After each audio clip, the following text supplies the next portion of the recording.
اس لیے کہ میری پوری زندگی اپس اینڈ ڈاؤنس پر مشتمل ہے. میرا بچپن بھی، میرا لڑکپن بھی، میری جوانی بھی، اور اب تو زیرپن ہے، اس کے بعد بڑھاپا ہے. تو مجھے جہاں تک یاد پڑتا ہے کہ ساری زندگی تو میں نے کشمکش میں گزار دی. ہمارے یہاں بارڈر پر جو حالات ہیں وہ دشمنیوں کے، خاندانی دشمنی، تو مجھے اب یہ سمجھ نہیں آ رہی کہ کون اپنی لائف کا کون سا حصہ میں آپ کو بتاؤں کہ وہ مجھے زیادہ ٹف لگا. وہ حصہ ٹف لگا جب جنگ و جدل کا زمانہ تھا، مہینہ مہینہ فائرنگ ہوتی تھی، اور ہم بچپن کی عمر میں ہی ہم گولیاں، کارتوس اور یہ اجرا شاہ مقیم سے اور چونیاں سے لانے میں مصروف ہوتے تھے. تو اس وقت سردار رفیق کا دور تھا، اس کے ساتھ جنگ و جدل چلتی رہی. بعد میں ایک اور شخصیت آئی، میں چونکہ آج ہماری صلح ہے میں ان کا نام نہیں لوں گا. تو میں سمجھتا ہوں کہ بچپن سے لے کر آج تک جبر مسلسل کی طرح زندگی گزاری ہے، خدا کی قسم، اتنے ٹف حالات میں. لیکن ایک چیز اس میں مجھے پازیٹیو ملی ہے. جب آپ حالات کا مردانہ وار مقابلہ کرتے ہیں نا، تو آپ میں فیصلہ کرنے کی صلاحیت پیدا ہو جاتی ہے. ظاہری بات. وہ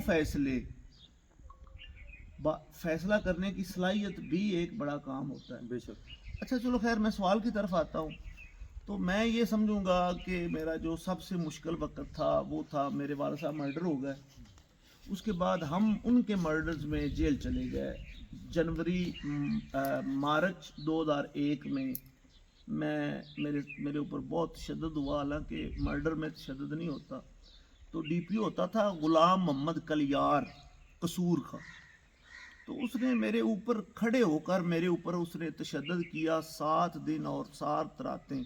اور جو میرے لیے، میں اپنے خدا کو حاضر حاضر جان کر کہہ رہا ہوں کہ وہ 7 دن اتنے مشکل تھے کہ جو میرے لیے آسان وقت ہوتا تھا نا، مجھے الٹا لٹکا دیتے تھے.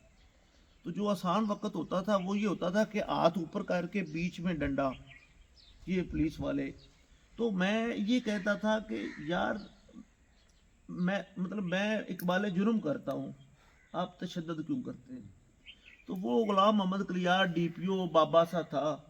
تو وہ کہتا تھا ڈوگرو میں تمہیں چھڈنا نہیں، تسا میرے دفتر دے وچ بندے مارے نے، میں تمہیں نہیں چھڈنا. تو یہ انتقامی کاروائی ہوئی. پھر ہم ڈیفینیٹلی وہاں سے گنہگار ہو کر جیل میں چلے گئے. میرے ساتھ 7 مقدمہ وار تھے. صوفی عبد المجید میرے مقدمہ وار تھے، سردار عطا محمد میرے بڑے بھائی، ندیم، سردار خالد ہمارے چیئرمین صاحب، سردار محمد سلیم ڈوگر، ہم 7 لوگ جیل میں انہوں نے نامینیٹ کیے. حالانکہ مجرم اگر کوئی تھا تو بندے تو میں نے بھی نہیں مارے تھے، بندے تو مارے تھے خالد جین نے. چلو میں مختصر کرتا ہوں کہ جیل میں پھر مارچ 2001 10 تاریخ سے لے کر 2005 کے دسمبر میں ہماری رہائی ہوئی. اور ہم نے ڈیتھ سیل میں 3.5 سال گزارے. تو میرا خیال ہے اس سے مشکل حالات بھی رہے ہیں، لیکن میں کوڈ یہ کروں گا کیونکہ اپس اینڈ ڈاؤنز بہت آئے ہیں علی بھائی، یقین کریں بہت آئے ہیں. میں نے حالات کا مقابلہ، زندگی کا مقابلہ اور آج بھی کر رہا ہوں. میرے سامنے بہت سارے چیلنجز ہیں. جی نہیں، دیکھیں کہ آپ نے اتنے مشکل ٹائم کا سامنا کیا اور اپنے آپ کو سٹیبل بھی رکھا، یہ بڑی اچھی بات ہے. سیاست میں آپ کتنا دلچسپی لیتے ہیں؟ اچھا جی.